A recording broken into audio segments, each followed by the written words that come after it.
long rebound. Steph, no timeout with 6. At 5, Curry for the lead.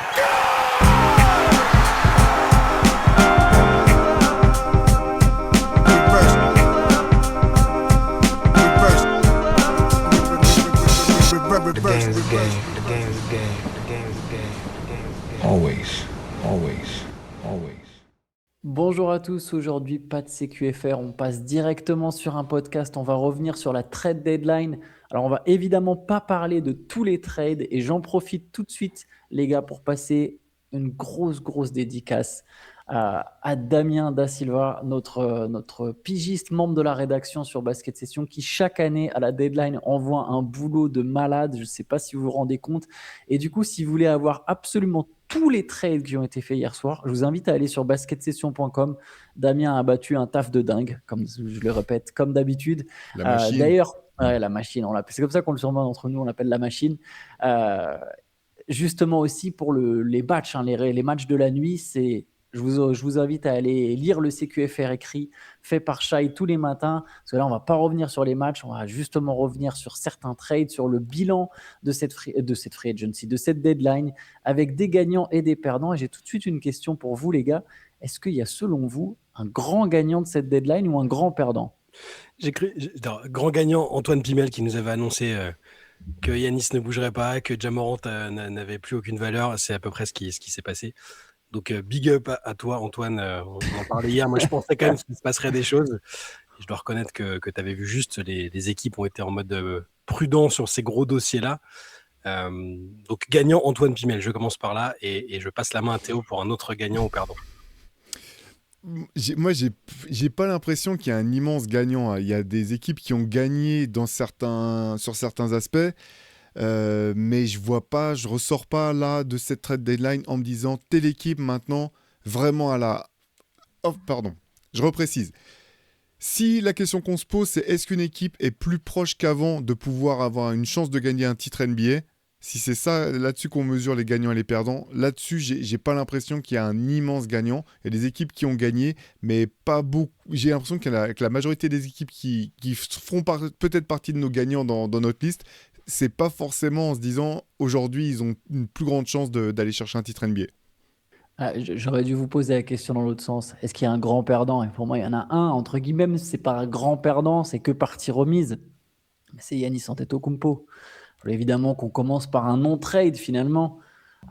Tu l'as dit un peu Shai, même si dans le fond, pour moi, c'était évident. Et je dirais même, que c'est du bon sens. Ce qui ne veut pas dire, attention, je ne dis pas que penser qu'il y aurait un trade de Giannis Antetokounmpo ne relevait pas du bon sens. C'est pas nécessairement contradictoire là dans cette situation précise, mais c'est qu'aujourd'hui, les Bucks, dans leur intérêt, ça me semblait évident qu'il n'y aurait pas de trade de Giannis Antetokounmpo à la deadline.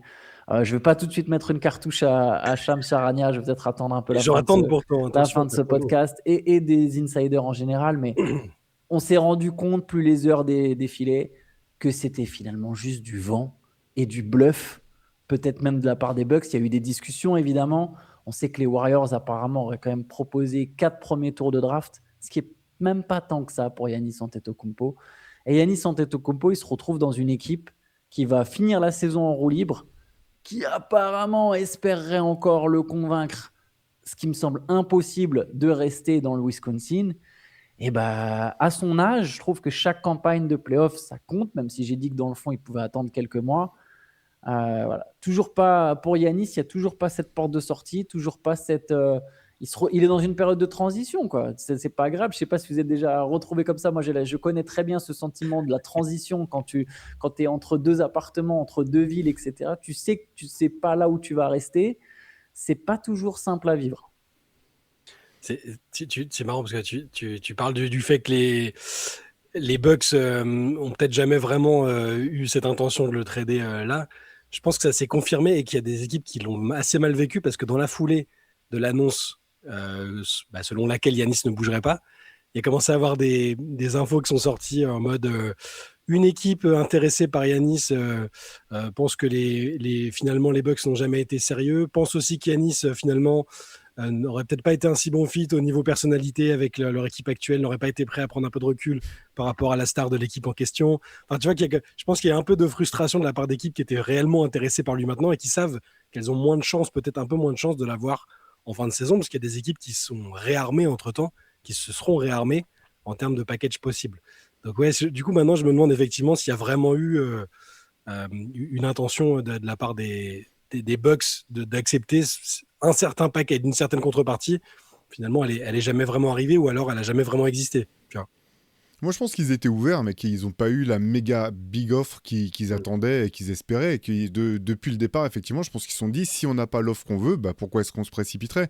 Mais pour répondre à ta question, Antoine, moi, je pense que c'est pas un perdant parce qu'il a choisi la situation dans laquelle il est aujourd'hui, Yanis. C'est lui qui a choisi de ne pas demander son trade. Au moment où Damian Lillard s'est blessé, on en avait parlé, je ne sais plus si c'était dans un CQFR ou dans un podcast, j'ai dit, c'est fini, il faut qu'il soit tradé maintenant. C'est ce qui a le plus de sens pour Milwaukee et pour Yanis, c'est maintenant. Ça ne sert à rien d'attendre. Ils pourront plus être des contenders. Je voyais pas la fenêtre et je vois toujours pas de fenêtre pour que les Milwaukee Bucks avec Giannis Antetokounmpo soient des contenders à nouveau et une vraie chance de gagner un titre. Donc pour moi, dès ce moment-là, en fait, c'était même pas de manière... encore une fois, je dis pas qu'il fallait qu'ils partent en claquant la porte, mais simplement une réunion et on a eu un bon run, on a gagné un titre, on a joué de malchance en play-off avec beaucoup de blessures. Il est temps qu'on se sépare. Et je pense que dès ce moment-là, c'était là que c'était acté. Et Yanis, en fait, je suis désolé, mais j'adore le joueur et je respecte en fait le fait qu'ils disent, je respecte le fait qu'ils se disent Milwaukee c'est mon équipe, je veux rester. Mais en même temps, on sent bien que c'est pas 100% vrai, quoi. Donc, si tu veux partir, c'est légitime que la fin de ton prime, tu veux aller gagner un titre. Vu comment les équipes et le CBA fonctionnent maintenant, c'est très très dur de rester dans ton club de toujours et de se dire tous les ans j'aurai une chance de gagner. C'est légitime de vouloir partir, mais tu peux pas faire cette danse dans laquelle tu veux gagner. Tu sais que c'est pas possible ici. Et en même temps, à chaque fois qu'on te tend un micro, tu dis Milwaukee c'est chez moi, je veux pas partir. Donc moi je le considère pas comme un perdant parce qu'il a choisi la situation dans laquelle il est. Maintenant, voilà. Il veut absolument pas qu'il y ait marqué dans un tweet, un article, quoi, Giannis Antetokounmpo a demandé son trade. J'ai l'impression que c'est vraiment une obsession qu'au niveau de l'image que ça va laisser sur son passage aux Bucks, il veut pas qu'il y ait qu'on dise Antetokounmpo a demandé son trade. Et maintenant, ils étudient les possibilités de machin. Il y a toujours, dans la formulation, il y a de toutes les infos qui sont sorties, il y a toujours eu ça. Et je pense que c'est un élément clé là-dedans parce que, au fond, tu as raison, à mon avis, Théo, il est OK pour partir. Et c'est un peu comme ça que ça a été aussi formulé à un moment. Mais il n'y a pas eu le déclencheur où ça aurait facilité les choses, je pense. Mais pour moi, c'est absurde. Pardon. J'allais dire la même chose. Vas-y, Théo, vas-y. Pardon, je réponds juste à Shai, parce qu'en fait, les Bucks, quoi qu'il arrive, ils vont mettre une statue d'Giannis Antetokounmpo devant leur salle. Donc, même s'ils demandent à partir, jamais ils vont dire il nous a trahis, il nous a planté un couteau dans le dos, il nous a dit qu'il voulait jouer avec Kyle Kuzma pour être champion et finalement il part. Jamais ça va être ça le discours. Donc, en fait, je ne comprends pas du tout. J'allais dire la même chose que toi. J'allais dire c'est complètement absurde. En fait, c'est une très mauvaise lecture de la part de Giannis. Tout le monde s'en fiche. Même les supporters des Bucks, ils s'en fichent. Ils ont bien compris. Ils savent bien, ils connaissent bien la situation aujourd'hui. Il y a 20 millions de monnaie, d'argent mort pendant encore 4 ans. Les supporters des Bucks, ils sont pas stupides. Ils savent très bien que Giannis Antetokounmpo, il est amené à partir. Et pour moi, il fait une très mauvaise. Je suis d'accord avec toi, Shai, hein. J'ai l'impression qu'il fait super gaffe à son image sur ça, alors que c'est débile en fait à ce stade. Personne va lui en vouloir et tu as raison Théo, il aura sa statue, il sera considéré comme une légende absolue de Milwaukee. À un moment, il faut juste que ça s'arrête. Et tu avais raison d'ailleurs Théo, ça aurait dû s'arrêter plus tôt. Et c'est de sa faute en partie, effectivement. Enfin, c'est de sa faute. C'est pas que c'est de sa faute, c'est que c'est son choix aussi en partie. Maintenant, je pense que même s'il avait demandé explicitement son trade, là, à la deadline, Milwaukee ne l'aurait pas transféré. C'est pas dans leur intérêt des Bucks de le transférer maintenant. Et tu parlais de grosse offre, Théo, mais une grosse offre, elle peut pas venir en cours de saison. C'est pas possible. Et c'est pour ça que depuis le début, je le répète depuis cet été, il n'y aura pas de trade de Giannis Antetokounmpo en cours de saison. Ne vous faites pas avoir par les insiders. Ce n'est pas vrai. C'est pour vendre du papier. Et je pense qu'on n'a même pas été proche d'un début de trade. Honnêtement, je pense qu'on n'a même pas été proche d'un début de trade. C'est pas vrai. Parce que la plupart des équipes, elles ne peuvent pas manœuvrer avec ce CBA en cours de saison. Il y a 2 équipes qui ont du cap. Les Nets, et c'était quoi, les Pistons, la deuxième, ou le Jazz, je ne sais plus. Toutes les autres, elles sont au-dessus de la luxury tax. Elles ne peuvent pas faire ce trade. Ce n'est pas possible. Il y a 54 millions à envoyer. C'est juste pas possible. Et cet été, à l'inverse, beaucoup d'équipes auront de la place sous le cap. Ça sera beaucoup plus facile de mettre en place un trade. Et surtout, vu que tu récupères des pics, dès que la draft passe, tu peux envoyer des nouveaux pics. Eh ben, il y a des équipes qui auront tout simplement plus de premiers tours de draft à offrir. Il y aura beaucoup plus de visibilité sur tout ça. Je pense même à une équipe comme New York, souvent citée. Les Knicks, ils peuvent tester encore une fois leur effectif. Ils n'allaient pas bazarder Karl Anthony Towns, qui au passage, je vois pas trop quelle équipe aurait accepté de le prendre en cours de saison.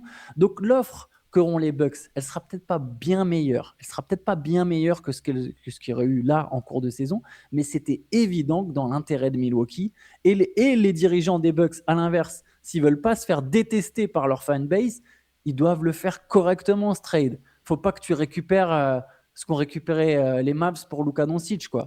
Il faut que ça soit un peu mieux fait. Et ça pouvait être que cet été.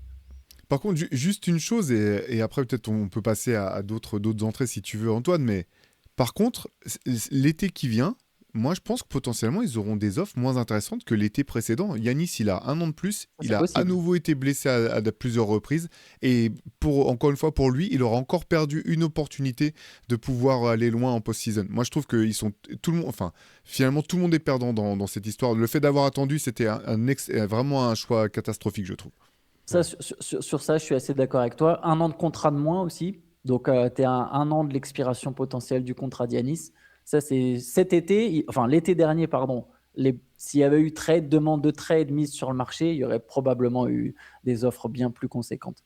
Allez, on peut peut-être passer à une autre équipe. Je vous propose qu'on parle des Los Angeles Clippers, qui là, pour moi, font figure de gagnants, mais je vais vous laisser la parole sur les Clippers. Je vais rappeler un peu les deals des Clippers. Donc, il y a James Harden qui est envoyé à Cleveland en l'échange de Darius Garland et d'un second tour. Et ensuite, les Clippers ont fait un move que je trouve très intéressant pour les deux équipes, c'est-à-dire qu'Ivica Zubac est envoyé à Indiana, on peut aussi parler d'Indiana au passage, en l'échange de 2 premiers tours et de Bénédicte Mathurin et Isaiah Jackson. Je vais juste donner les conditions du premier tour, c'est là que je trouve ça très intéressant. Ouais.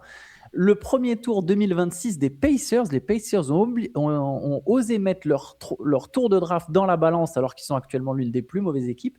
Il est protégé 1-4 et 10-30, ce qui veut dire que si Indiana finit par sélectionner entre la 5e et la 9e place incluse, ce pick ira aux Clippers. Si jamais il n'est pas envoyé à Los Angeles cette année, généralement ça se convertit en 2 seconds tours et là, la différence, Los Angeles a été malin, ça devient un premier choix non protégé en 2031, sachant que Los Angeles a aussi récupéré un premier choix non protégé en 2029 d'Indiana. Je vais me permettre de commencer parce que je pense que c'est le move que j'ai préféré sur la soirée d'hier, celui que je trouve le plus intéressant pour les deux équipes. Ça peut être d'ailleurs du gagnant-gagnant, on cherche un peu les gagnants, les perdants. Il est intéressant pour les Clippers parce que ils refont leur stock de pics qui a été un peu endommagé quand même ces dernières années. Et donc, tu l'as dit, si le piqué entre 5 et 9, ce qui peut arriver avec la loterie, on ne sait jamais, il y a des équipes qui glissent, même si elles ont un pourcentage élevé, ils récupèrent donc celui des Pacers.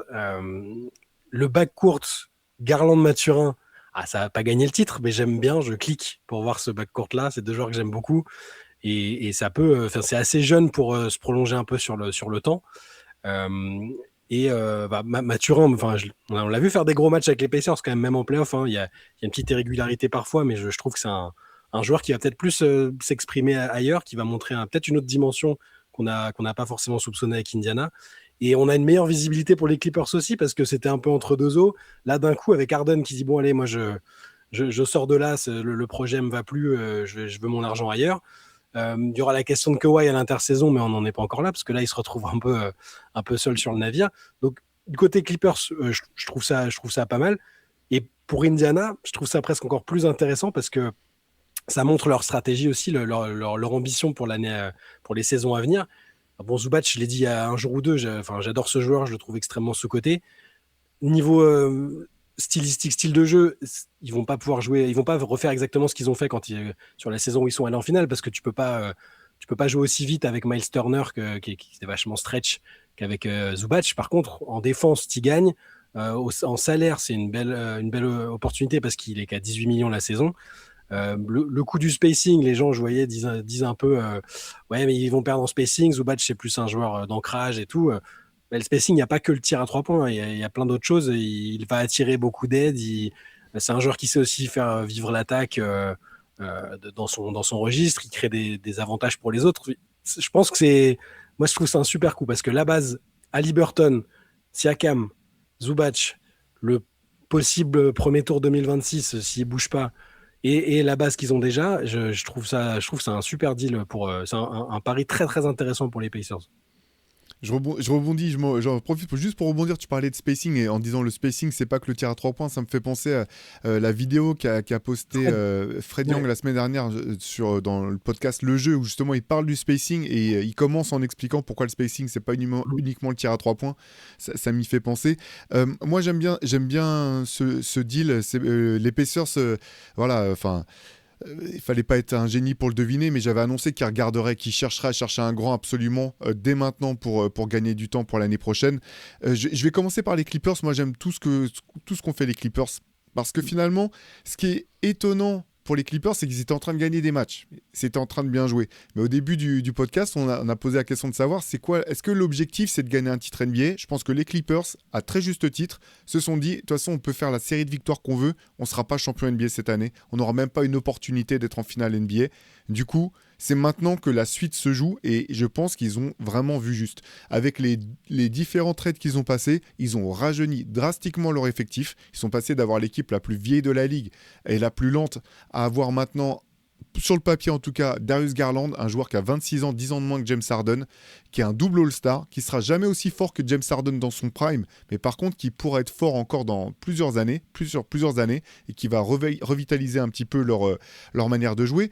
Et avec le trade de Zubac, c'est pareil en fait. Si tu joues pas le titre, est-ce que vraiment tu as besoin d'Ivica Zubac ? Je suis pas certain. Et là, à nouveau, ça leur a permis de faire des économies, de rajeunir leur effectif. Et moi, j'aime vraiment bien la façon dont les Clippers ont abordé tout ça. Et pour conclure, parce que tu as parlé un petit peu des Pacers, je vais pas rentrer dans le détail. Tout ce que tu as dit, Shai, je suis d'accord avec tout ce que tu as dit. Et ce que je trouve intéressant, c'est qu'effectivement, ils pourront pas jouer de la même manière parce que Zubac a pas cette capacité à étirer les défenses comme le faisait Miles Turner. D'ailleurs, moi, je m'étais dit que Jaren Jackson Jr. aurait été parfait pour les Pacers s'ils avaient voulu repartir un petit peu sur le même type de jeu. Par contre, il leur donne d'autres options. Et finalement, dans la conférence Est, il n'y a pas beaucoup de joueurs avec le profil d'Ivica Zubac. Il n'y a pas beaucoup de stoppers très forts, capables de protéger le cercle et en même temps d'être forts sur la défense intérieure. Bugne à bugne, un petit peu. Voilà, il y a peut-être. Les Pistons ont peut-être ce qui se rapproche le plus, mais sinon, il n'y a pas tant de joueurs comme ça. Donc, ce que je trouve hyper intéressant, c'est qu'à nouveau, les Pacers, l'an prochain, si Tyrese Haliburton revient à 100%, auront une équipe un peu atypique. Et je pense que c'est très bien manœuvré de leur part. Ouais, moi j'aime bien pour les deux, je suis comme vous, c'est gagnant-gagnant. J'adore ce que font les Clippers, c'est très très intelligent de cette deadline.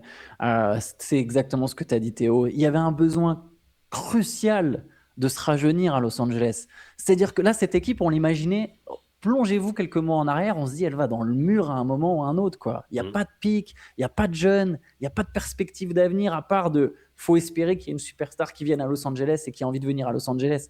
Là, il y a toujours ça. Non seulement il y a peut-être des superstars qui vont revenir à Los Angeles, mais en plus, il y a une équipe qui est jeune, qui est plus moderne. Garland, moi qui ne suis pas fan du joueur, c'est le moment d'acheter des actions Garland. Je pense qu'il va sortir l'an prochain la meilleure saison de sa carrière.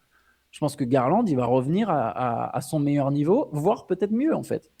Il y a une vraie question sur sa santé, c'est la seule question, quoi. Et ça, c'est clair, ça, c'est sûr.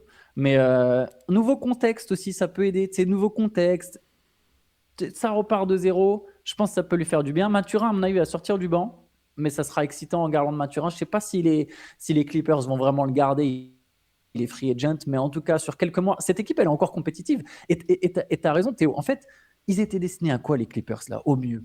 Au mieux, ils font premier tour des playoffs. Même avec Harden, tu vois, ils ne vont pas aller plus loin. Fallait quand même, malgré la belle série de victoires, tu ne te dis pas que cette équipe va jouer le titre. Là, le plafond, il est le même. Dans des conditions différentes, mais le plafond, il est le même. Ils vont faire un premier tour de playoff. Ils ont trop d'avance de toute façon pour se foirer et pour sortir du play-in. Donc, ils vont ceux qui les suivent, de toute façon, ne veulent pas gagner. Donc, exactement. Memphis, Dallas, ça ne cherche pas à gagner, pas du tout. Et Utah est trop loin. Donc, les Clippers vont jouer au moins le play-in. Peut-être qu'ils iront en playoff, peut-être qu'ils n'iront pas. Mais dans l'idée, voilà, peut-être qu'ils iront au premier tour des playoffs. Ils rajeunissent. Et Indiana, finalement, a fait le pari de se dire il n'y a que 4 joueurs incontournables dans cette draft. Darin Peterson, Eji Libansa, Cam Boozer et Caleb Wilson. Et si tu pioches au-delà de 4, c'est pas grave si tu perds ton pick. Ça, c'est le pari d'Indiana et je le trouve bien, de se dire le 5e choix, c'est pas grave. Si on tombe à la loterie, c'est pas très grave. Vika Zubac, il vaut mieux que le 5e choix dans notre construction actuelle. Moi, je trouve ça intéressant pour Indiana, comme tout ce que vous avez dit. Donc, pour les deux équipes, franchement, et ah oui, si Los Angeles venait à drafter en 5 ou en 6, mais quelle aubaine, ça fait 16 ans qu'ils n'ont pas drafté dans le top 10. Ils vont peut-être se faire retirer leur futur tour de draft à cause de l'affaire avec Kawhi Leonard. T'imagines s'ils arrivent à piocher par je ne sais quel miracle dans le top entre 6, 7 ou 8 et ajouter un jeune de plus, même si ce n'est pas une jeune future star. Non, c'est dans une cuvée chargée en plus. Non, c'est super pour les deux équipes, moi je trouve. Est-ce que Kawhi il a une place dans chez ces Clippers rajeunis comme ça? Est-ce que lui s'y voit? Est-ce que ça a un intérêt? Je sais pas. En fait, Personne ne sait ce qui se passe dans la tête de Kawhi. Les Clippers, c'est qu'ils sont ouverts à toutes les options. Donc cet été, ils pourront se poser la question de savoir si eux aussi veulent continuer. Ils auront l'opportunité aussi de voir si d'autres équipes peut-être s'intéressent à Kawhi. Voilà, là au moins, ce qui est bien, c'est ils sont ouverts. Je trouve qu'ils sont ouverts tout un tas de possibilités cet été. Et puis pour ce qui est de Kawhi, enfin, moi je suis peut-être le plus sceptique à chaque fois de nous trois, mais là il est excellent. La santé tient, mais on verra combien de temps ça dure.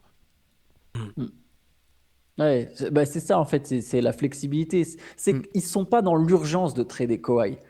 Si jamais il y a des belles offres, ils peuvent trader Kawhi, mais sinon ils peuvent se dire attends, il reste jusqu'en 2027 à la fin de son contrat. Et puis en 2027, on voit quoi. En 2027, on voit s'il y a des free agents, on tourne la page. Mais pour l'instant, on ne sait même pas encore est-ce qu'il va être suspendu, pas suspendu.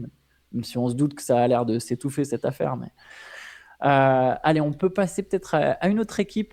Est-ce que ça vous dit qu'on tape un peu sur les Bulls ou sur les Kings? On peut faire les deux d'un coup si vous voulez. Je ne sais pas si vous vouliez qu'on aborde ces deux équipes-là. Les Kings, aucun move. Hein. Alors là, pareil, je pense qu'on avait pas de Lavine, hein, pas de Sabonis, ce que tous les insiders nous vendaient pendant des semaines. Ouais, trade de Sabonis, trade de Lavine, rien, nada.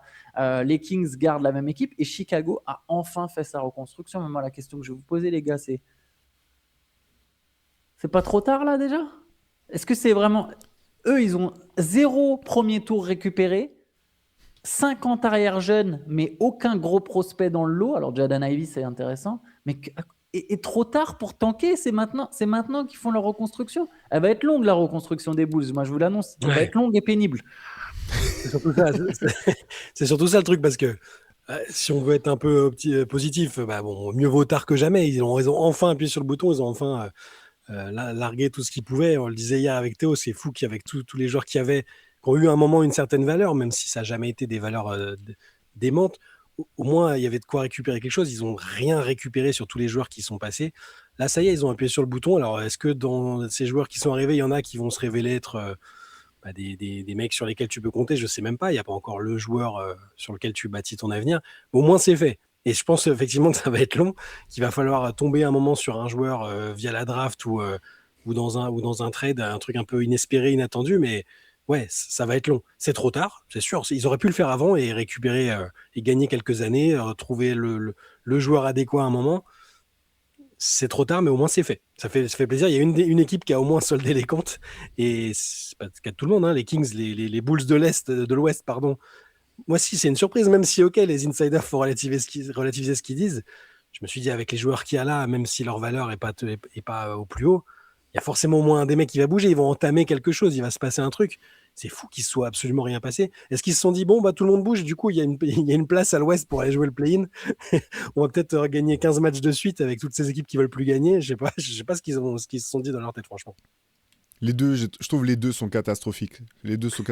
Franchement, les Bulls, je comprends ni les timings, ni la manière dont ils font les choses. Ça n'a pas de sens.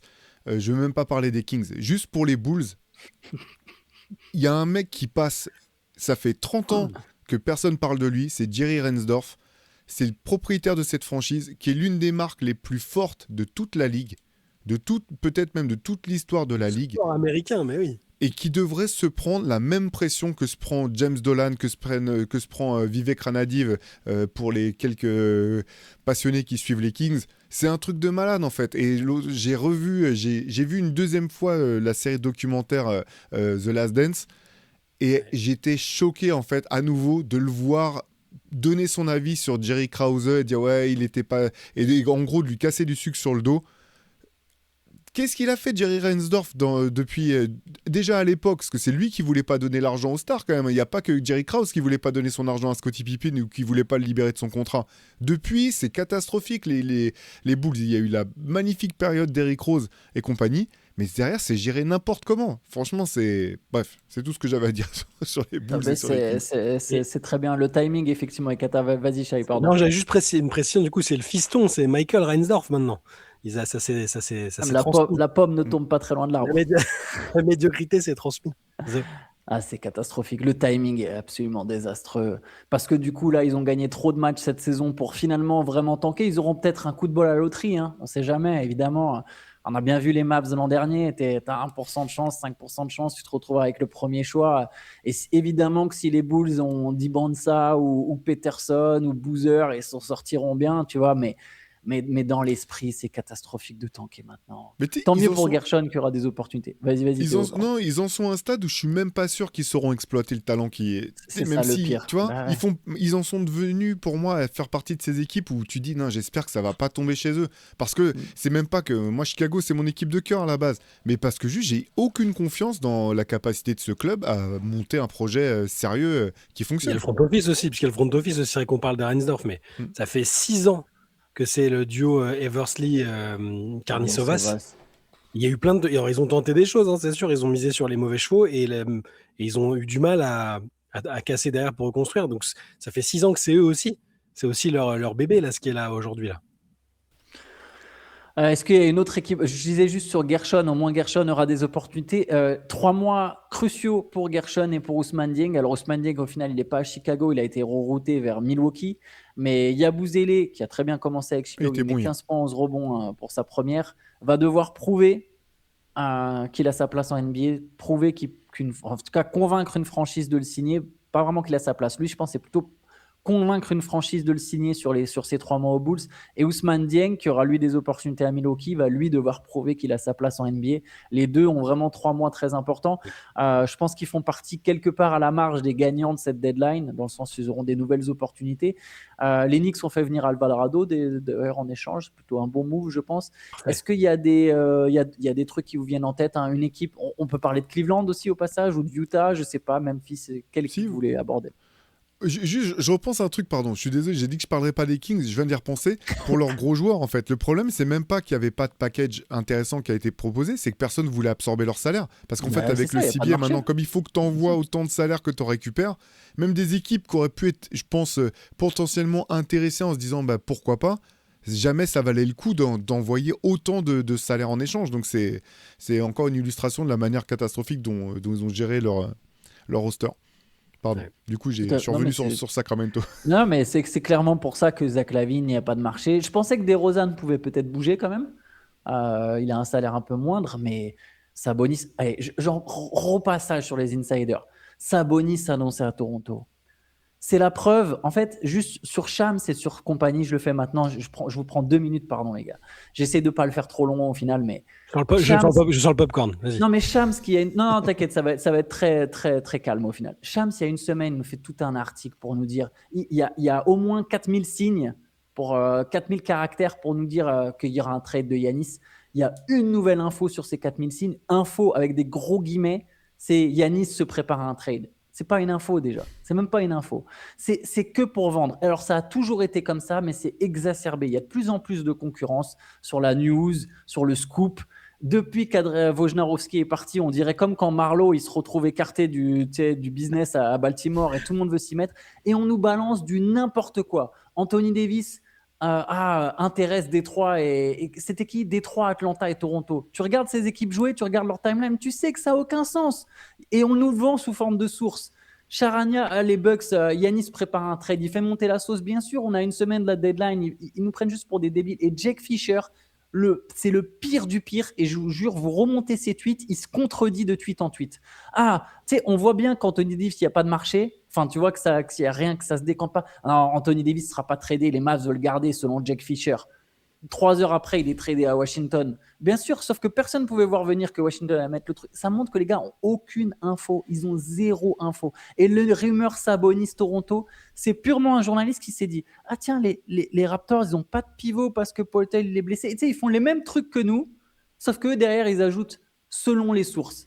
Au final, les rumeurs, les constructions de trade qu'on fait des fois sur Basket Session, je pourrais signer selon mes sources, selon des sources NBA, telle équipe pourrait être intéressée par telle équipe. C'est exactement ça qu'ils font. Il y a zéro source. Tout est fait pour vendre. Et voilà, faut vraiment, moi en tout cas perso, je fais confiance que à The Athletic. Tout le reste, c'est fini. Et Shams, quand il annonce un trade, bien sûr, mais pas pour le reste. Il y a une différence entre Shams et là où Woj était fort. Woj, il faisait pas de tweet de rumeur, en fait. C'est ça. Ça sortait, il y en avait, c'était pas Bien tout le sûr. temps. Ça sortait et bam, tu savais que ça avait valeur de vérité absolue à 99,99% du temps. Là, Shams, après, c'est aussi un journaliste de son époque et on lui demande des choses qu'on ne demandait pas à Bien Woj, sûr, peut-être. on demandait pas à Pour Woj. alimenter en contenu, il passe à la télé souvent, ce que Woj n'a fait qu'en fin de carrière. Il est à la télé tout le temps, constamment sur ESPN, où il doit dire bah alors qu'est-ce qui se passe aujourd'hui. Il faut qu'il ait des trucs à dire. Donc c'est vrai qu'il meuble beaucoup plus et je le sens aussi un tout petit peu plus proche des agents et un peu dépendant de ce que les agents lui donnent. Et parfois, c'est dans l'intérêt du client, donc du joueur, de faire un peu monter la Tout à sauce, fait. même si les rumeurs sont pas forcément avérées et que c'est du vent juste pour faire monter la sauce, comme tu as dit. Donc voilà, après, Shams reste très, très, très bien informé. Et quand il annonce un truc, un trade, Oui, tu sais que c'est vrai. un trade, tu sais que c'est vrai. Ouais. Voilà. Et d'ailleurs, c'est assez drôle parce que là pour le coup, c'est plus à son crédit, mais il tweet et tu as toujours 10 minutes après les autres qui suivent. Oui, bah ouais, moi aussi, je confirme, j'ai eu les mêmes infos. Et donc, ils le font. Tu vois, c'est un peu. Il ride sur Shams Charania. Mais c'est intéressant ce que tu dis, Antoine. Ça me fait penser au t-shirt qu'avait mis Jalen Brown là, en réponse à Stephen Smith, où il est marqué State your source. En gros, divulgue ta source. Parce qu'en fait, source, ça veut tout et rien dire. Effectivement, ça peut être des agents. Quand c'est une source proche du club, ça peut être du ball boy jusqu'au general manager. En fait, toutes les sources se valent pas. Et en plus, tu sais effectivement quand dans des périodes comme ça, il y a beaucoup aussi de désinformation. Et il y a parfois même des équipes qui passent par des journalistes pour l'échange d'informations. Parfois, il est dans les deux sens. Et t'as des franchises qui vont appeler des journalistes qui savent, qui sont bien informés pour leur dire mais qu'est-ce que tu penses ? Est-ce que tu penses que cette équipe-là, tel joueur l'intéresserait ou etc. Donc il y a ce flux d'informations. Et effectivement, maintenant que c'est à chaque fois il y a marqué a source close to the situation, ça veut tout et rien dire en fait. Et des fois, c'est juste aussi pas du tout une source. C'est juste, tu mens en fait. C'est juste du mensonge pur et dur. Et Jack Fisher, je suis désolé, c'est une énorme pipe. Il raconte n'importe quoi. Il raconte n'importe. Et c'est que du mensonge. C'est que du mensonge. Et quand il dit source, c'est son esprit, c'est sa tête, la source. C'est vraiment. Moi, j'ai décrété que, ah bah tiens, pourquoi les Timberwolves ne s'intéresseraient pas à Ja Morant ? Mais non, c'est juste faux en fait. C'est complètement faux. Mais bref, voilà, c'est petite parenthèse. Il s'est auto-surnommé The People's Insider, l'insider du peuple. Ouais, c'est vrai, bah ouais, du peuple. Ouais, mais on se fout de Du sa gueule, café il du s'en rend commerce, pas compte. c'est l'insider Ouais, du café du Il commerce. n'y a que The Athletic qui ait gardé une espèce de rigueur journalistique parce qu'ils ont des journalistes locaux. Ils ont remplacé malheureusement, j'ai envie de dire, la presse locale, mais eux, ils ont des insiders locaux et ils ne se précipitent pas sur leurs infos. Sur The Athletic, ça ne se précipite pas trop sur les rumeurs. En tout cas, j'ai l'impression que c'est vraiment moins. On est moins dans cette recherche du sensationnel. Et bref, j'ai vu vraiment des conneries immenses sur cette deadline. Passons. On peut peut-être parler de Memphis, du coup, vu que j'ai mentionné Ja Morant. Pas de marché pour Ja Morant. Il n'a pas bougé. Les Grizzlies qui reconstruisent, mais gardent Morant. C'est pire Gagnant, perdant. Il y a aussi le trade de. Et le de trade de Jaren Jaren Jackson Jackson, Jr. Jackson Jr., évidemment. Ouais, c'est vrai que si on élargit un peu, mais c'est pire que ce à quoi je m'attendais. En fait, pour Morant, je pensais vraiment qu'il y aurait au moins une ou deux équipes qui seraient intéressées pour le relancer, quitte à prendre un petit risque ou à ce qu'on se dise après, quand même, ils ont engagé tel ou tel asset. Mais en fait, c'est-à-dire qu'il fallait presque joindre des pics pour convaincre il même. fallait joindre des pics, c'est sûr. Fallait. Donc, je n'avais pas mesuré à quel point, et en même temps, c'est assez logique finalement avec ce qui s'est passé, le fait qu'il n'est pas disponible pour jouer, que les derniers mois n'ont pas été très positifs de son côté. C'est assez fou. Sa valeur, elle a vraiment chuté. Et je me demande contre quoi il va partir cet été. Parce que là, il ne va pas rester. Le projet Memphis a clairement acté un nouveau projet. Jaren Jackson Jr. est parti. Il reste vraiment que Ja Morant. et c'est que provisoire, parce qu'on sait que maintenant, je pense qu'on peut considérer que Memphis donne vraiment les clés à Issa Love, lui fait confiance, aime bien la manière qu'il a de coacher, ils vont lui adjoindre peut-être des joueurs qui sont plus proches de sa vision du basket, et on sait que ça a été tendu avec Morant, donc il va pas rester, mais il va partir contre quelque chose d'historiquement faible, peut-être, j'ai l'impression là. Ouais, là, si on veut regarder les choses du bon côté, c'est que malgré tout, cette franchise, elle est bien gérée. Ils ont un nombre de pics assez hallucinant sur les années à venir.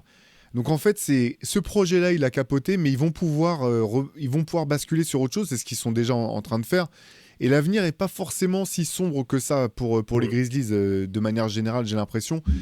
Pour Morant, et je suis obligé, là je vais répéter des choses que j'ai entendues, notamment de la part de journalistes américains, mais je pense que ce qui est très dur de se rendre compte, ce qui est très dur de se figurer pour nous, c'est la cote de popularité qu'il a localement, en fait, pour la fanbase locale, de ce qu'il représente pour cette franchise. Souvent, on a du mal pour les petits marchés à se rendre compte qu'il y a finalement un attachement ultra fort pour leurs joueurs phares.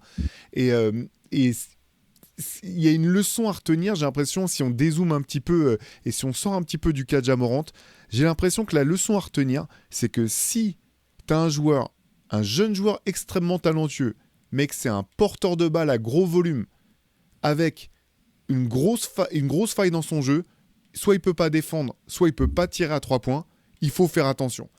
Parce que au moins de couac, tu peux te retrouver à surestimer sa valeur et à le garder, alors que... Enfin, limite, je me dis, si tu as un Trae Young, si tu as un Ja Morant, si tu as un LaMelo Ball, si tu as un joueur plein de talent, spectaculaire, mais que tu n'es pas certain vraiment que tout ça se traduit en victoire solide, et qu'il y a une grosse faille dans son jeu, j'ai l'impression que il faut que tu fasses vraiment attention à pas attendre trop longtemps avant de le trader. Ces joueurs-là, ces prospects-là, à ce profil-là, vont être draftés de moins en moins haut. C'est évident. Jusqu'à ce qu'il y en ait un qui casse la baraque, je pense qu'ils vont être draftés un peu moins haut. D'ailleurs, sur la prochaine draft, c'est pas les mecs qui ont la cote, quoi. Mais alors c'est intéressant ce que tu dis, parce que j'en suis pas certain. Parce que le problème de la draft, c'est que tu as aussi le potentiel, en fait. Tu vois, on va continuer à avoir besoin de playmakers, de joueurs qui sont très vifs avec le ballon, très habiles, etc. Et il y a quand même cette courbe, quand tu vois que les mecs arrivent à 19-20 ans, de se dire non, mais le 3 points, il va le développer. La défense, on pense qu'il a les aptitudes pour, on va le faire travailler. Ou là, dans cette fac, de toute façon, le jeu était uniquement orienté vers lui. Nous, on a d'autres joueurs à côté, on va le faire évoluer là-dessus. Tu vois, je pense qu'il y aura quand même une attente autour de ces joueurs-là. Bien sûr, je suis en train de réfléchir à un mec comme Trae Young où il partirait dans la prochaine draft, tu vois, s'il est arrivé. Mais par exemple, Ja Morant, il y avait quand même tout le potentiel athlétique et effectivement, ce truc de le tir, il peut l'ajouter. LaMelo Ball, c'est différent, il est grand, tu vois des dimensions. Enfin bref. En tout cas, pour Ja Morant, je pense que c'est évident que les Grizzlies, on leur a demandé d'attacher des pics parce qu'il a 87 millions sur son contrat restant.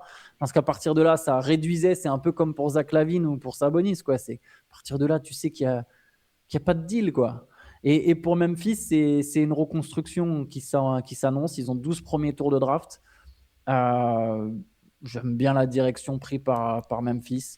Par contre, là aussi, il faudra bien drafter ce que font les Grizzlies ces dernières années. Ouais, Coward, c'est fort, tu vois. Coward, c'est fort. Jalen Wells, c'était pas dégueu. Même Kiddy, c'est pas mal, c'était pas si évident que ça de le prendre. Voilà, je pense que l'an prochain, ça sera l'année où vraiment les Grizzlies vont essayer de perdre pour récupérer un choix de draft très haut placé en 2027.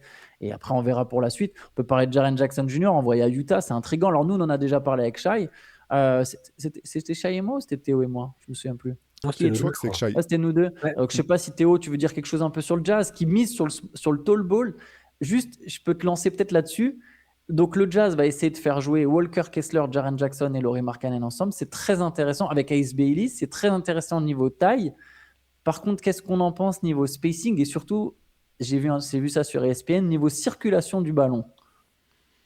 Alors c'est plus la question, c'est plus celle-là que le spacing en fait, parce que avec Markkanen et Jaren Jackson Jr., tu as quand même deux joueurs qui peuvent tirer.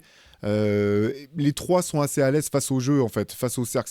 Il y en a aucun qui est un big man vraiment à l'ancienne entre guillemets. Je suis pas certain que Walker Kessler sera toujours là l'an prochain malgré tout. Là, toute la saison, il a été blessé, il est en fin de contrat. Je sais pas du tout lui quelles seront ses attentes en termes de salaire.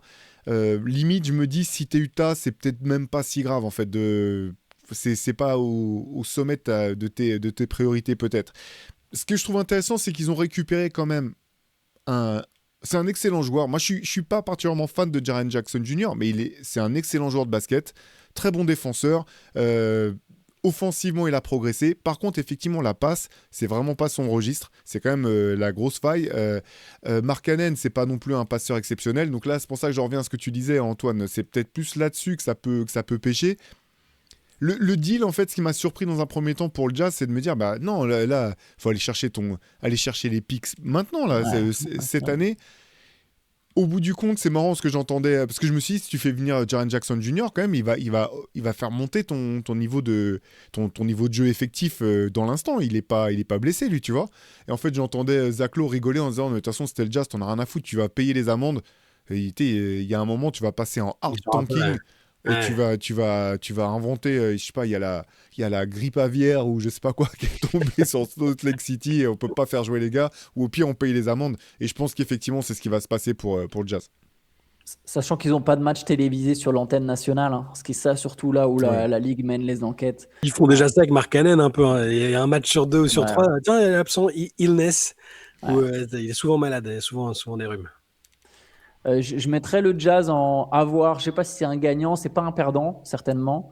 Et puis voilà, c'est intéressant quand même de se dire que Utah va essayer de regagner. Ils sont gagnants a posteriori d'avoir bien drafté Keyonte George aussi, je pense. Là, le fait, il leur ouvre des perspectives. Tout à fait. Complètement. Par contre, la question pour Jaren Jackson Jr., c'est quand même le salaire. Hein. Le salaire, c'est un salaire de superstar pour un joueur qui n'est pas une superstar. Donc voilà, c'est à voir comment ça va se passer pour la suite, les prolongations de contrat et tout. Ça va être des vraies questions lourdes, hein, parce que pour le coup, avec toutes ses qualités, hein, même défensivement, il est revenu plus fort que la saison dernière cette année. Mais ouais, c'est quand même... tu mises beaucoup d'argent sur un joueur comme ça, sachant qu'après, voilà, t'es le Jazz, donc tu sais que tu vas pas avoir... Les joueurs de ce calibre-là, même les joueurs de ce calibre-là, tu les auras jamais en free agent. Il n'y a que par le biais de trade que tu peux les faire venir. Ça va faire une transition parfaite sur Washington, parce que Utah, il y a un truc, c'est qu'effectivement, Markkanen, il prend quand même 46 millions à saison, Jaren Jackson Jr. 49. Ça, c'est sur la saison prochaine. Donc, tu as deux joueurs quasiment proches à 50 millions. Ça va faire la passerelle avec les Wizards. C'est quand même le Jazz, l'avantage, c'est que leurs deux principaux prospects, Keyonte George et Ace Bailey, les deux, c'est pas tout de suite l'extension de contrat. Tu as encore un petit peu de temps avant de vraiment devoir les payer eux, plus le joueur qui sera drafté cet été. Donc, il y a une petite période de battement, on va dire. Et c'est un peu pareil pour Washington, où leurs principaux prospects ne sont pas éligibles tout de suite à une extension, mais il y aura quand même des vraies questions qui se posent. On peut parler maintenant d'Anthony Davis, envoyé aux Wizards. Aucun d'entre nous l'avait vu venir, j'imagine. Non. Gagnant, perdant? Ça, c'est ma question que je pose. Les Gagnant Wizards, ou perdant, Washington? Alors, Anthony Davis, on peut répondre pour Anthony Davis ou pour Washington, et on parlera après de Dallas. Moi, je reste sur ce que j'ai dit hier. Du coup, après, je passerai la parole à Théo parce qu'on l'a pas entendu sur le sujet. Mais évidemment, je pense que je l'aurais pas fait parce que j'ai mes doutes sur Davis, sur l'intérêt de le prendre, sur le salaire, tout ça. Juste sur le global, sur ce que vont donner les Wizards l'année prochaine, et par rapport surtout à là d'où ils partent sur les dernières années, je trouve que c'est plutôt gagnant. Au moins, on a envie de les voir jouer. Ils ont ces jeunes dans l'effectif, George, Sarr, Koulibaly. Trae Young, pour moi, c'est pas fini. C'est pas parce que ça s'est pas très bien terminé à Atlanta sportivement qu'il est fini. Je pense que dans un autre projet, il va bien se relancer. Il y a des joueurs avec lesquels il peut bien matcher aussi. Et il y a le facteur X qui est Anthony Davis.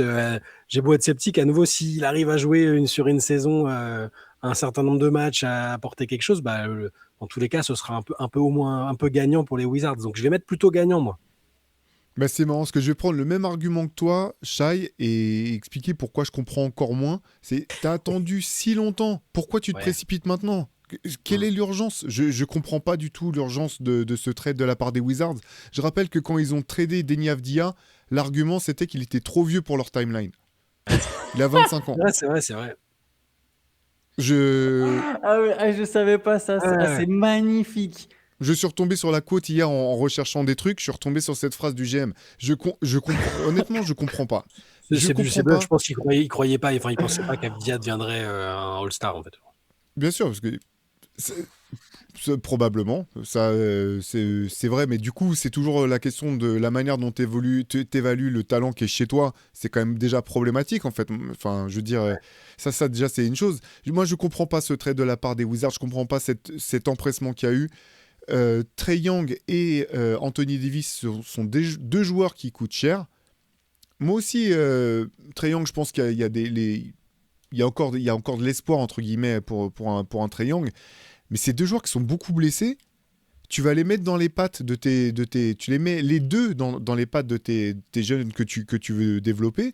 Et c'est quoi le scénario? Alors tu dis oui, ils vont gagner plus de matchs l'an prochain, les Wizards. J'espère bien. Heureusement, encore te dire l'an prochain, ils vont gagner plus de matchs. Mais c'est quoi le plafond de cette équipe des Wizards? C'est quoi? C'est faire le play-in ou les playoffs et sortir au premier tour avec l'équipe qu'ils auront sur le terrain? Ouais, pour l'instant, c'est ça, oui. Mais c'est dis, bon, je me contente de peu, hein. Je me contente de peu. Mais ouais, oui, mais tu fais venir un mec de 32. Mais tu le fais C'est combien de temps? le Il a même argument 33 que ans. j'avais. Ouais, Il a c'est le même 33 argument que ans. j'avais au moment où Dallas a fait le trade. C'est tu fais venir un joueur qui est tout. Je suis désolé, il est tout le temps blessé, tout le temps des blessures différentes. Donc c'est même pas un problème récurrent, c'est qu'il est fragile. Et j'en suis désolé pour lui, qui est pas dans ta timeline du tout, du coup. Pardon, j'en ai oublié mon troisième argument sur Anthony Davis. C'est un excellent joueur par ailleurs, mais pour moi, c'est ce qu'on s'était dit. Si c'est un contender qui se dit maintenant on appuie sur l'accélérateur, il nous faut un mec qui va défendre, qui va protéger le cercle, et on a une chance peut-être d'aller chercher le titre, je le comprends en fait. Mais là, Anthony Davis dans cette équipe des Wizards, je comprends pas le... Oui, ils vont pas passer devant les Knicks, ils vont pas passer devant Boston, ils vont pas passer devant Cleveland, ils vont pas passer devant peut-être même Indiana l'an prochain. Je comprends pas en fait où va cette équipe. Tu peux aller peut-être pas devant Orlando, peut-être pas devant Atlanta, peut-être pas devant Miami. Va savoir ce qui va se passer avec Giannis s'il termine au Heat ou dans une autre équipe de l'Est. Il va toucher 62,7 millions de dollars à 35 ans. Et derrière ça, vu qu'il arrive, les Wizards auront quand même volonté de lui donner une prolongation, ils vont sans doute le payer au-delà de ses 35 ans. Donc oui, ils vont gagner des matchs. Peut-être que les Wizards, ils vont même aller en playoff. Et c'est même... vous savez ce que c'est le pire? Là, aujourd'hui, tu peux pas mettre ta main à couper que Washington sera en playoff l'an prochain. Tu peux te dire que c'est possible, mais tu peux pas te mettre ta main à couper. Alors oui, je comprends tout l'argument de ils ont payé très peu cher pour de All-Star. Et c'est vrai, c'est des paris intéressants quand même. Dans l'idée, tu vois, il y a une espèce de prise de risque pour à moindre coût. Mais le moindre coût, c'est si on regarde que la contrepartie CD et qu'on ne pense pas à ce que ça peut représenter, ce que ça peut engrainer de négatif pour le Alex Sarr, il s'épanouit près du cercle et là maintenant, il va devoir s'écarter du cercle. Ce qui, clairement, on l'a vu, ne sera pas son point fort. Faut pas qu'Alex Sarr il prenne 7 tirs à 3 points par match. Et on l'a vu cette saison, tout ce qui fait son développement, c'est le fait qu'il a réduit son volume de loin, il est moins souvent dans le périmètre. Anthony Davis, il veut pas jouer pivot, il veut jouer 4. Vas-y Théo, tu allais dire quelque chose sur ça. C'est justement là-dessus, en fait, j'allais rebondir parce qu'en fait, c'est ça. Je suis tout à fait d'accord par rapport à ce que tu dis sur Alexandre Sarr. Et en plus, dans ce que j'ai vu passer, ouais, c'est bien, Anthony Davis, il va pouvoir rejouer 4. Mais en fait, je veux dire, je sais plus comment il faut le dire ni comment il faut l'écrire. Il fait gagner des équipes quand il joue 5, en fait. On a envie de dire, mais on n'a rien à foutre de ce que tu préfères, en fait. C'est ça qu'il faut faire. Il a peut-être négocié de jouer meneur. Il a un deal avec les Wizards. J'ai envie de jouer meneur cette année, allez-y. Il a eu un an ou deux, Anthony Davis. Un an ou deux où il a mis des c'est l'année où dans la bulle. C'est dans la bulle, en fait, où il est sur un nuage en termes d'adresse. Et bien joué pour les Lakers, ils l'ont pris au bon moment, ils sont allés gagner un titre avec, et je continue à dire que c'était bien joué. Peut-être que Will Dawkins a des infos au niveau sanitaire, et c'est qu'il y aura une nouvelle pandémie, que Davis va pouvoir rejouer dans une bulle. Une bulle. C'est peut-être ça en fait. Ça, c'est un homme bulle, hein. C'est un peu comme le mec dans le flambeau, là, t'es obligé de lui mettre pour pas qu'il se blesse. Là. Non, mais après... Les Wizards vont gagner des matchs. Mais comme tu as dit, heureusement, en fait. Il ne manquerait plus que le contraire. Il ne manquerait plus que cette équipe ne progresse pas au niveau comptable alors qu'elle fait venir 2 All-Stars. Parce que là, ils partent de loin. Ils sont à 10 victoires du play-in. Là. Leur chance, c'est que Trae Young et Anthony Davis ne vont pas jouer cette saison. Et il y a encore un monde où Washington va piocher très haut à la draft. Ouais. Et là, mais Mais pareil. j'ai envie de dire raison de plus, en fait. Si tu vas acheter- Exactement. J'allais dire la même chose que toi. Vas-y, Théo, vas-y. Non, J'allais c'est dire ça. tant mieux, en fait. Justement, si tu vas piocher très haut à la draft, t'as un autre jeune et t'auras l'opportunité en plus de t'en foutre du fit, en fait. Tu dis, bah non, on va prendre le Exactement. plus gros talent et puis après, hein, il nous reste 2 ans et voilà, 2-3 ans. Alors, ok, c'est pas sexy, hein, mais ça fait combien de temps que t'es nul si t'es Washington? Tes fans, ils sont pas à 2 ans près. Et quitte à surpayer, en fait, tu peux surpayer quelques vétérans complémentaires de qualité pour être pas ridicule et pour petit à petit progresser. Je sais que ça peut sembler bizarre, mais c'est exactement. En fait, maintenant que tu me donnes la cote de Avdia, c'est fou de se dire ah bah non, on veut pas Avdia qui avait 24 ans ou 23 ans à l'époque en mode on veut reconstruire totalement pour derrière faire venir un mec qui a 33 piges et un autre qui est pas tout vieux, un Trae Young, il a pas la trentaine, mais qu'il y a où en plus, quand tu as voulu construire ton effectif sur on veut de la polyvalence, on veut de la taille, tu fais venir un meneur petit qui sera jamais un bon défenseur. Alors Anthony Davis, il a représenté un temps ce fameux terme dans lequel on met tout le monde de unicorn, mais c'est plus le cas. Il étire pas les lignes, Anthony Davis. Il peut jouer face au panier, certes, mais il étire pas les lignes et il peut plus jouer. Il peut pas jouer 4. Je suis Après- désolé pour lui, il peut pas jouer 4. Trae Young, tu vois, Trae Young, je continue de penser que Ça a le plus de trade pour sens. Trae Young a du sens, en fait. Oui, parce ça a que plus voilà, de sens. Je suis d'accord. tu dis limite, il va simplifier la vie de nos jeunes. Alors peut-être qu'ils auront Exactement. moins la balle entre les mains, mais par contre, ils vont gagner en efficacité. Donc je reviens pas sur ce trade-là. C'est vraiment celui d'Anthony Davis que j'ai eu beaucoup de mal à comprendre. Je suis d'accord. Si je devais donner des notes, la deadline des Wizards avant Anthony Davis, j'aurais donné B. Tu vois, genre Trae Young est venu, c'est un B. Et là, maintenant, je descendrais à C+, ou B-. Donc, tu vois, je ne mets pas une note catastrophique en soi, tu vois. Mais enfin, je trouve ça pas ouf. Vraiment, je trouve ça pas fantastique. On peut parler de Dallas? Vous êtes cruel, hein. Moi je voulais donner un peu d'optimisme et de lumière aux fans des Wizards en leur disant allez, c'est pas si mal. Mais en fait, vous avez tout démonté et maintenant j'ai envie de monter dans le train des pessimistes. Voilà. Mais après, dis ils ça- vont gagner des Tu dis matchs. ça parce Ce qu'ils sera sont le 3 et piège, que d'ailleurs. Pardon, vas-y, ils Théo. sont 3 et ils habitent dans ton bâtiment. C'est pour ça que Moi je vais venir avec mes 4 gars du Orlando Magic et on va se battre. C'est bien. J'allais dire sur les Mavs, une page qui se tourne, une page qui aura duré 29 matchs. Je pense que Nico Harrison est clairement, même quelques mois après s'être fait virer, l'un des grands perdants de cette deadline parce que son gars Anthony Davis, il part contre pas grand-chose. Et donc, si on fait le récapitulatif, les gars, les Mavs, ils ont lâché Luka Doncic pour 3 premiers tours en fin de premier tour. Et Max Christie, j'arrête pas de l'appeler Cam Christie, et Max Christie, grosso bon modo, qui est un bon joueur, les Grizzlies ont récupéré autant pour Jaren Jackson Jr. que les Mavericks pour Luka Doncic. Je pense que ça se passe de commentaires. Hein. Qu'est-ce qu'on n'a pas dit sur le sujet? Il y en a encore qui continuent de nous dire attendez, ça va venir. Alors si, et il y en a qui vont continuer à dire mais si, regardez quand même avec tout ça, finalement ça a fait venir Cooper Flag, et qui vous dit que Cooper Flag va pas être un meilleur joueur que Doncic, un meilleur leader? C'est ce qui est possible. J'adore Cooper Flag et je pense que ça va être un très grand joueur en NBA, mais il n'avait pas ça dans sa vision à la base, Nico Harrison. Il n'y avait pas l'élément, lui, sur sa vision, c'était Anthony Davis. Donc après, il y en a encore qui vont se raccrocher et qui vont dire merci quand même d'avoir permis la venue de Cooper Flag, mais non, tout de A à Z, c'est disaster class et ça restera encore une fois, on va le redire, dans l'histoire du sport américain même, parce que je pense que même dans les autres disciplines, dans les autres sports, dans les autres ligues, il n'y a pas de trade plus choquant que celui-là dans la manière dont il s'est effectué. Et du coup, Kyrie et Anthony Davis, qui faisaient partie de la vision de Nico Harrison, auront joué un match. Une mi-temps. Oui. Petit ange parti trop tôt. Voilà. 29 matchs avec les Mavs, Anthony Davis. 29. Et quand je pense à Klay Thompson qui est venu, on lui a dit il y aura un tel. Perdant de la deadline, lui, il n'est pas tradé. Hein. Moi, Klay Thompson, alors, j'imagine c'était trop cher ou je sais pas, ou que...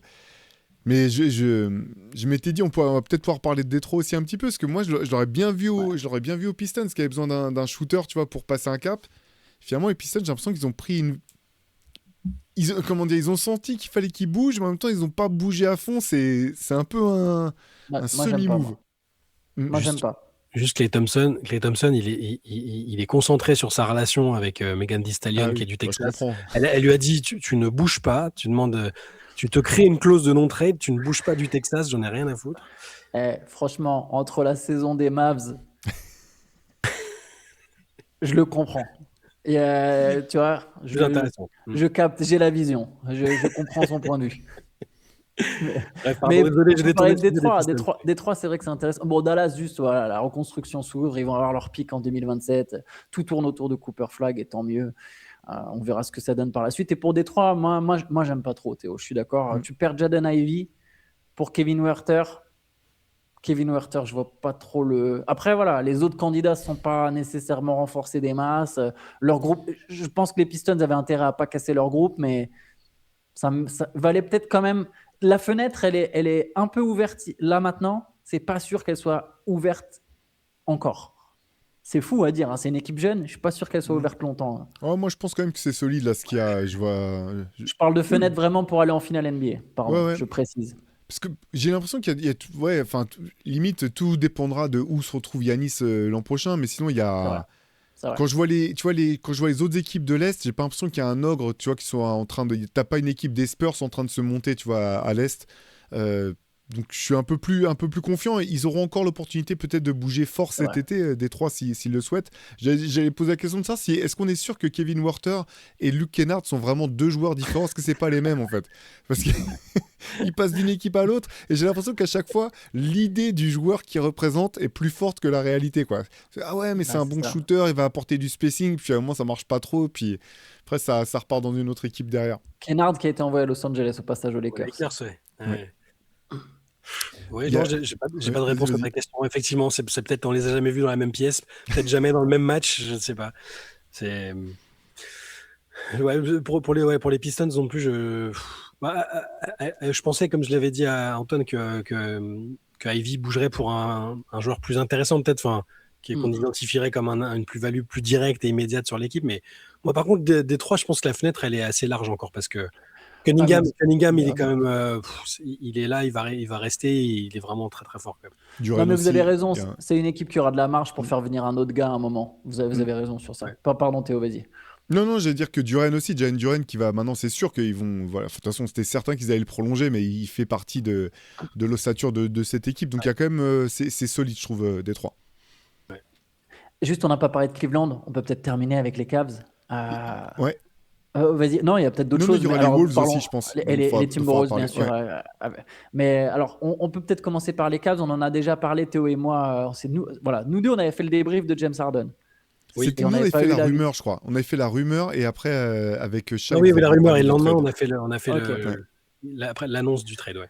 Cleveland a quand même transformé. Je vais essayer de me faire un peu l'avocat des Cavs. J'ai vu ça, cette stat. Leurs trois plus mauvais net rating, donc Lonzo Ball, Darius Garland et DeAndre Hunter, pour trois autres joueurs, James Harden, Keon Ellis, Dennis Schroeder, a ajouté intrinsèquement du talent dans une conférence Est ouverte. Apparemment, aurait fait plaisir à Donovan Mitchell quand même. On en a déjà beaucoup parlé, mais je pense qu'on peut quand même. En tout cas, je vais dire, les Cavaliers, ils sont gagnants sur le papier.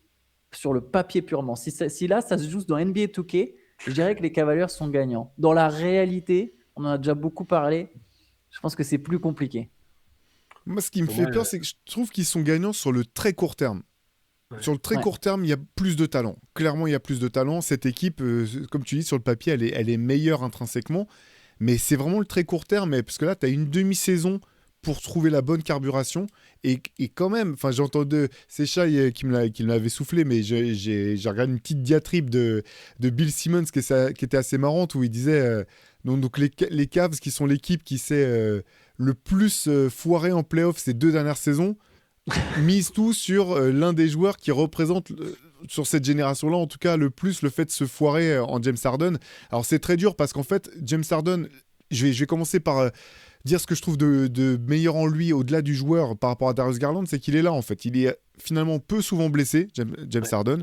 Et en playoff, il a toujours des très bons matchs, en fait. Il y a toujours des moments où il va être très bon. Même l'an dernier, là, il y a 2 matchs où il est excellent avec les Clippers. Mais ce qui fait tâche, c'est que c'est dans les matchs clés, dans les matchs décisifs, que là, il y a quand même une histoire qui est très lourde, quoi, qui est très lourde. Et alors, j'avais vu, on me reprochait d'imaginer que James Harden jouait comme en 2015 ou 2018. Je suis désolé, son style de jeu, il a malgré tout loin, pas hein. C'est beaucoup, pas pas loin beaucoup d'être le changé. cas. Si vous avez regardé le match des Clippers, c'est quand même du James Harden Ball, alors, avec des petites subtilités en plus, certainement, tu vois, mais ça reste quand même, c'est pas très différent. Et donc, tout ça, je trouve que là, t'as vraiment.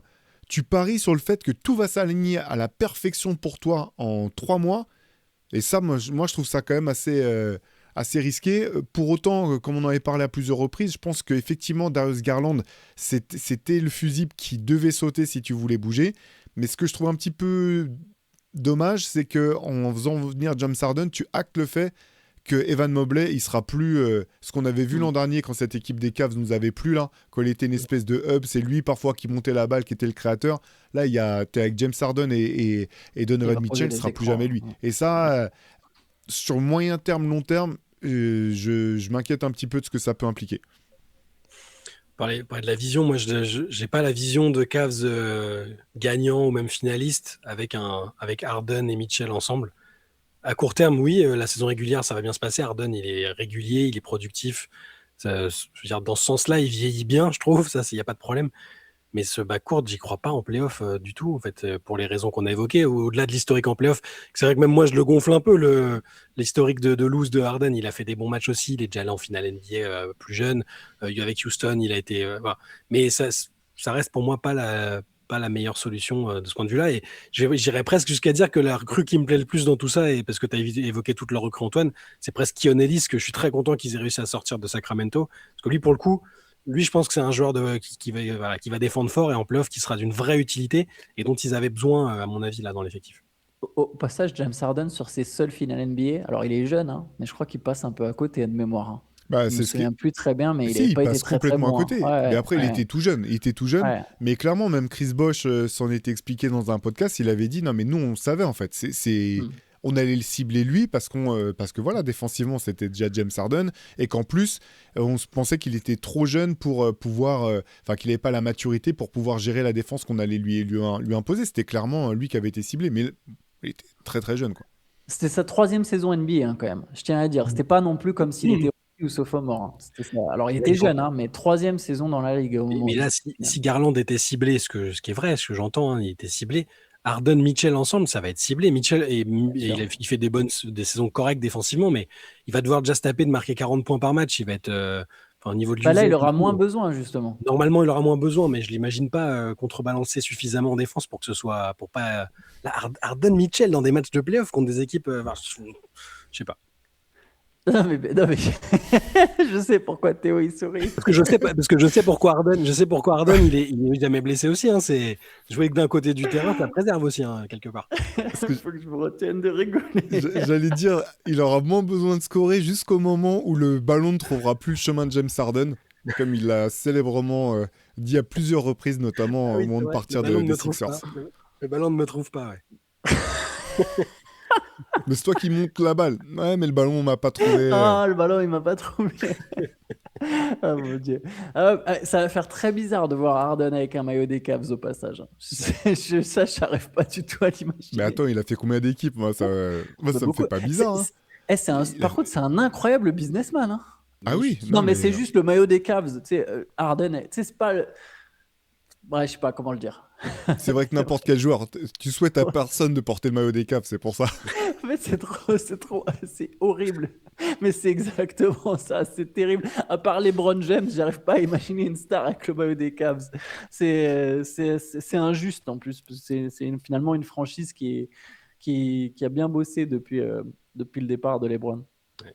Allez, on peut terminer avec Minnesota, qui n'a pas fait Giannis, qui a fait venir Ayo Dosunmu, joueur que moi personnellement je trouve très intéressant. Carrément. Et cette équipe de Timberwolves, Rob Dillingham, de toute façon, il jouait pas. Mike Conley, si quelqu'un a des nouvelles, n'hésitez pas. Mais ouais, là, ils ont un joueur de plus dans leur rotation qui est déjà intéressante au passage et un joueur au profil qui correspond exactement à ce dont les Wolves avaient besoin, quoi.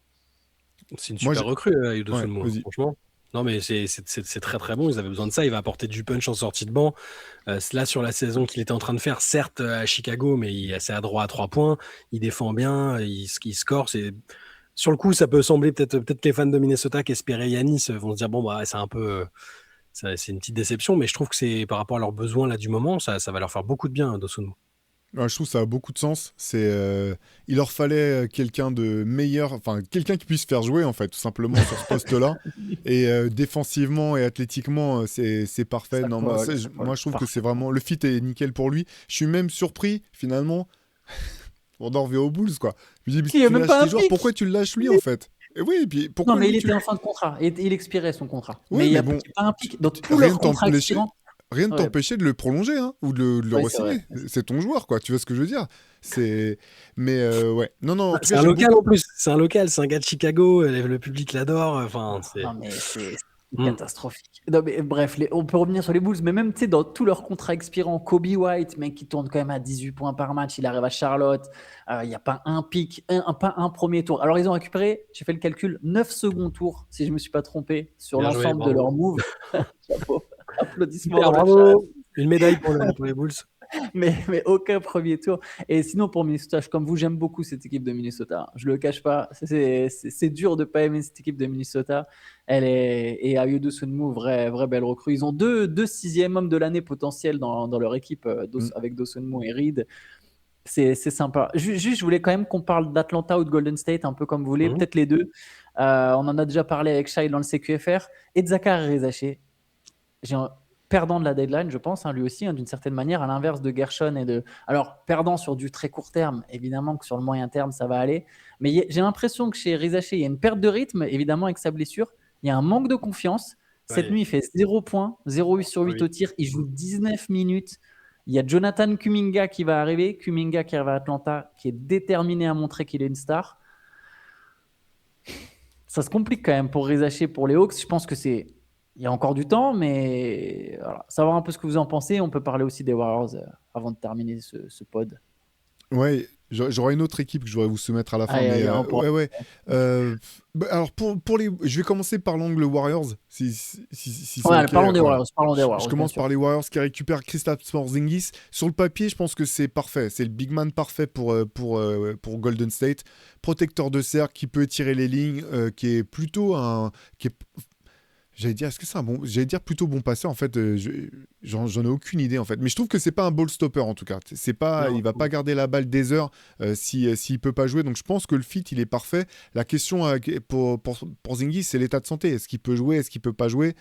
Je trouve ça plutôt bien pour les Warriors. C'est un mec qui est apprécié quand même dans les équipes, à part finalement à Dallas. J'ai l'impression qu'il a tout le temps. Boston, il était apprécié par ses coéquipiers, etc.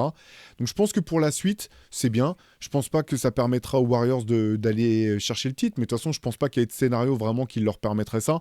Donc pour les Warriors, je trouve que c'est plutôt bien joué. Il sera en fin de compte, enfin, il est en contrat expirant en plus, donc c'est pas un risque gigantesque. Ah, ils ont fait Le- des le- grosses économies par Ouais, mais rapport au reste. non, mais la vraie question, c'est vraiment est-ce qu'il va pouvoir jouer, parce qu'on sait toujours pas ce qu'il a. Il a une maladie inconnue, des blessures, on sait pas du tout ce qui se passe avec Porzingis. Sinon, sur le papier, ouais, le fit est bon. C'est pour ça hier j'ai semblé un peu pessimiste dessus, un peu négatif, mais sur le papier, très très bien. Au même titre que quand Boston l'avait recruté, c'était super. Et ça s'est très bien passé. Et là, en soi, ça pourrait bien se passer, mais c'est juste que c'est un petit input provisoire en attendant peut-être d'autres choses cet été, tout simplement. Il y a une news qui est parue aujourd'hui là sur ESPN sur le fait que le staff des Warriors est confiant sur le fait qu'il va pouvoir jouer. Ok. Donc je pense qu'ils ont eu quand même des infos Mhm. sur son état de santé avant de faire ce deal. D'ailleurs, je voulais le dire pour Cleveland, j'ai oublié. Cleveland était la seule équipe au-dessus du deuxième apron et ils ont réussi à réduire de quasiment 100 millions, alors pas leur masse salariale, hein, mais ils sont descendus bien sous le deuxième apron et ils ont réduit la note de 100 millions.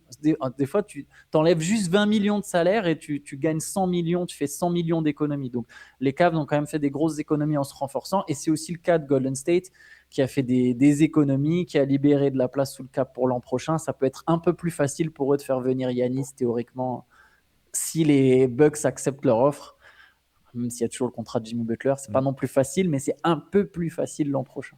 Les Celtics, juste sur l'aspect salarial, je crois qu'ils sont Ouais. même redescendus en dessous de la luxury Sous la tax, luxury en tax. renforçant leur équipe. Enfin, en renforçant. Du moins Ouais, en- sur un poste clé, on va dire. Voilà, exactement. Ouais, exactement. Ouais, Gagnant Nikola Vucevic d'ailleurs au passage, hein, je trouve, parce Oui. que ouais. tu sors de Chicago, on a parlé suffisamment, on a assez tiré sur Chicago, mais Vucevic s'offre une petite parenthèse sympa pour peut-être la fin de sa carrière. Tu voulais parler d'une autre équipe, Théo? Bah, Ah non, ouais, vas-y, tu pardon. voulais parler des Hawks ou pas? Parce que finalement, pour Ah oui, c'est Rizacher, vrai, on n'a pas parlé des Hawks. ouais, parce que c'est Bah moi oui, qui ai vas-y, on peut fait, parler un peu des Hawks. vriller la discussion. Mais ouais, pour les Hawks, c'est vrai que je me pose des questions pour Rizacher. Je continue de pas comprendre en fait pourquoi ça se passe pas mieux. Euh, j'en suis pas au stade où je m'inquiète parce que je pense que le talent, la personnalité font que de toute façon, il y a un moment ça va payer. Tu vois, c'est un petit peu. C'est marrant parce que c'est les Hawks aussi, mais ça me fait penser un petit peu à Boris Diaw quand il était à Atlanta, où on comprenait Ouais. pas la manière dont il l'utilisait. Et boum, il a changé d'équipe et il est tombé aux Suns où ça.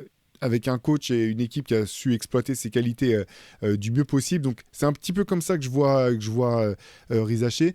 Par contre, à court terme, là, ouais, je sais pas trop.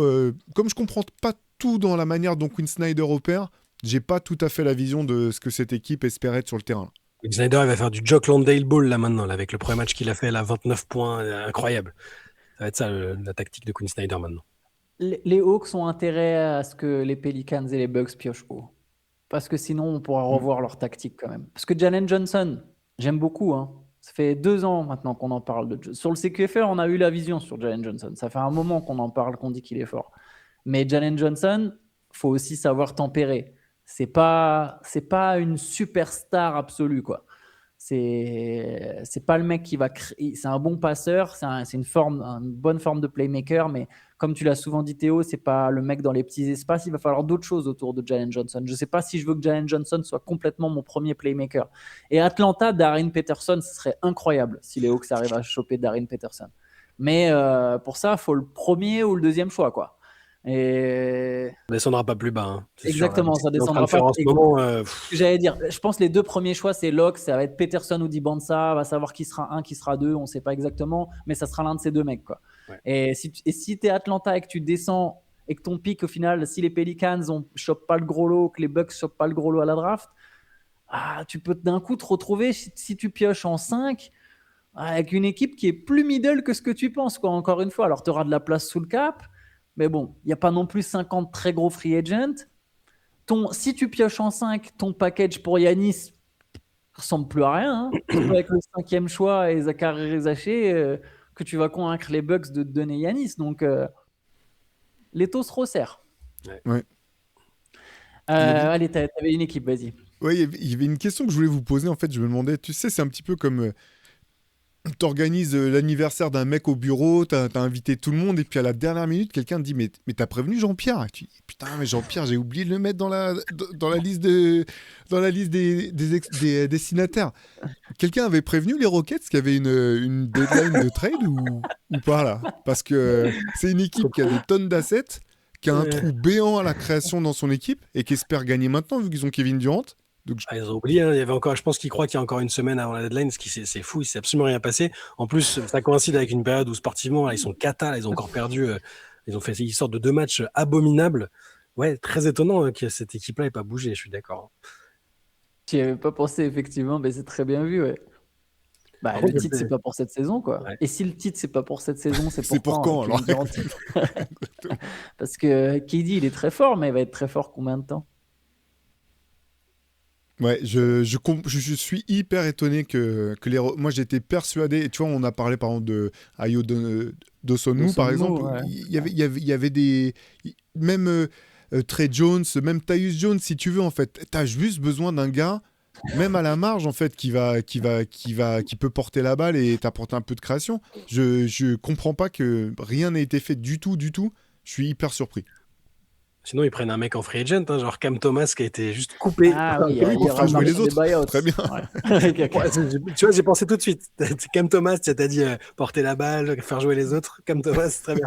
J'ai très hâte de voir où est-ce qu'il va tomber, par contre, Cam Thomas. Je suis très excité à l'idée de voir qui va le signer. Je crois qu'ils se sont dit, on veut pas se prendre la tête. Il a liké tous les tweets possibles et imaginables de trucs qui dézinguent les Nets depuis 15 jours. Ils se sont dit, non, stop, c'est bon, on va même pas chercher à faire un trade ou quoi que ce soit. Est-ce que Détroit peut le signer? Est-ce que Détroit va tenter, vous pensez? Est-ce que tu as envie Ah, mais d'un pétard ambulant comme ça? Nous, on l'aime bien, ça Ouais. me fait marrer, mais dans un vestiaire, je pense que c'est compliqué, quoi. Je sais pas si c'est un contender qui va le tenter. Je sais pas. Ouais, non, peut-être pas Je un sais pas. contender. En tout cas, nique le consensus, comme il disait, c'est ça? Quel personnage extraordinaire. Exactement. Très hâte de voir où est-ce que ça va rebondir.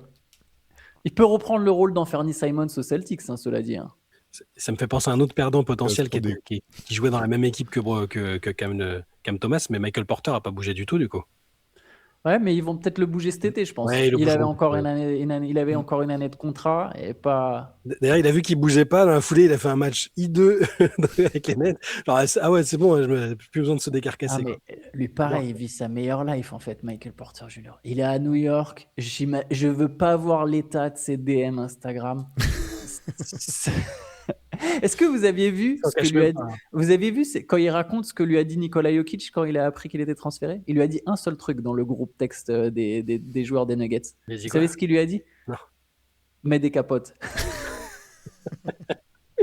Après, c'est un mec qui a avoué que c'était son vice et son problème. Oui, mais c'est extraordinaire C'est que ses Nicolas. mots, hein, c'est ses mots à En lui, gros, hein. exactement, exactement. Le mec quand même dans le groupe chat, donc il dit au revoir à tous ses coéquipiers des Nuggets. C'est la réponse de Jokic. C'est la meilleure action défensive de Jokic en NBA depuis qu'il est là, je pense.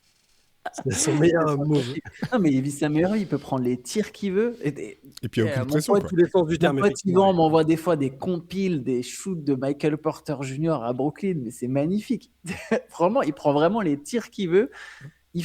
Sa valeur est remontée parce qu'il est fort. Il est à New York, je pense qu'il s'éclate. Il fait des podcasts. Moi, perso, je le kiffe. Hein. Je vous mens pas, honnêtement. Je le trouve super marrant quand même, Michael Porter Jr. Je préfère là, sur le lui, terrain qu'en podcast, mais. Moi aussi. Ah bon, je le trouve marrant. Ça dépend des sujets. J'ai peut-être pas Ça assez dépend suivi, des mais sujets, ouais. ça dépend sans doute des sujets. En fait, je trouve qu'il est. Voilà, pardon. Plutôt que de. Vous avez raison, sans doute que dans le propos des voix. Ouais, il est divertissant. Et en fait, il a une forme de candeur qu'on ne retrouve pas chez les athlètes pro. Où il a. Alors, peut-être que des fois, du coup, il y a certains sujets dans les. J'ai pas assez suivi, je vous mens pas. Où on aimerait qu'il se taise. Mais dans l'ensemble, dans sa manière de répondre des fois à des trucs, je trouve qu'il y a. Voilà, il a moins de filtres. Moi, c'est divertissant, effectivement. On a fait le tour. Pour tout le reste, je vous rappelle, tous les trades sont disponibles sur Basket Session. Il y en a eu d'autres, hein. On n'a pas tout abordé, donc tout est sur Basket Session. Il y a un grand live récap de la deadline. Il y a des articles qui vont arriver. Donc, allez checker ça. Pareil pour les matchs, on n'en a pas parlé. Il s'est passé des trucs sympas cette nuit. Il y a le CQFR écrit de Shai, c'est sur basketsession.com. Nous, on se retrouve Demain. C'est le blanc, je n'étais pas sûr. Quel jour on est là, On se retrouve demain pour le 6e CQFR de la semaine. Et d'ici là, bonne journée à tous. Ciao, ciao. Ciao. Ciao.